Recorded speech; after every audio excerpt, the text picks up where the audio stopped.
லா இலாஹா இல்லல்லாஹு லா இலாஹா இல்லல்லாஹ் லா இலாஹா இல்லல்லாஹ் முஹம்மதுர் ரசூலுல்லாஹ்.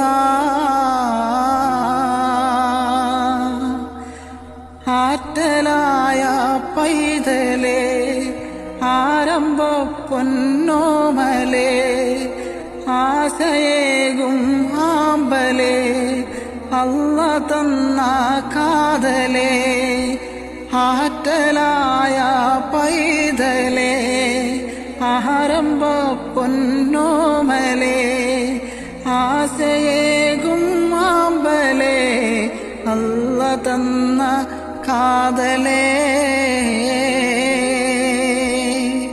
லா இலாஹா இல்லல்லாஹு லா இலாஹா இல்லல்லாஹ் லா இலாஹா இல்லல்லாஹு முஹம்மதுர் ரசூலுல்லாஹ். அஸ்ஸலாமு அலைக்கும் வரஹ்மத்துல்லாஹி வபரகாத்துஹு. கேரள மண்ணில் மத நல்லிணக்கத்தின் பசுமையும் தொன்மையும் ஒன்றிணைந்து நிற்கும் புனித காலம் சபரிமலை யாத்திரையாகும்.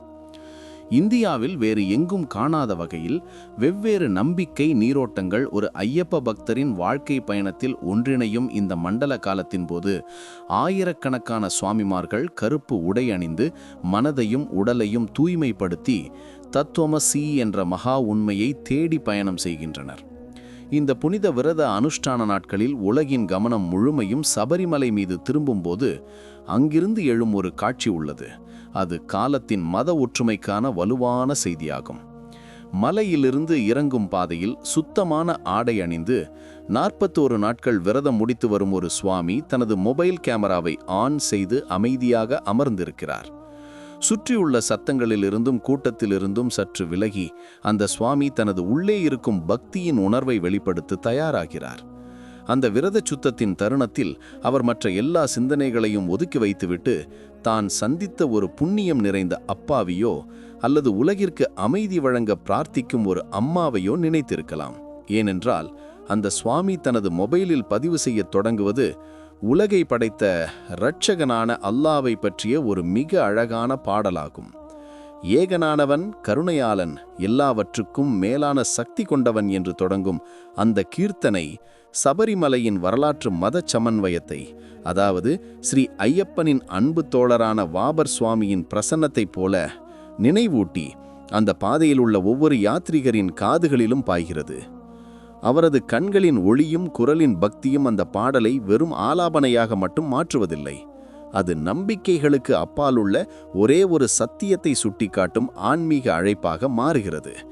ஒருவருக்கொருவர் அன்பு செலுத்தவும் மதிக்கவும் கற்றுக் கொடுத்த மதங்களின் பெயர்களை சொல்லி இன்று சமூகத்தில் வெறுப்பின் நெருப்பு பொறிகளை கொட்டுபவர்களுக்கு ஒரு யாத்திரை காலத்தில் ஒரு ஐயப்ப பக்தர் பாடிய அல்லாவின் கீர்த்தனை வலுவான பாடமாக இருக்க வேண்டும்.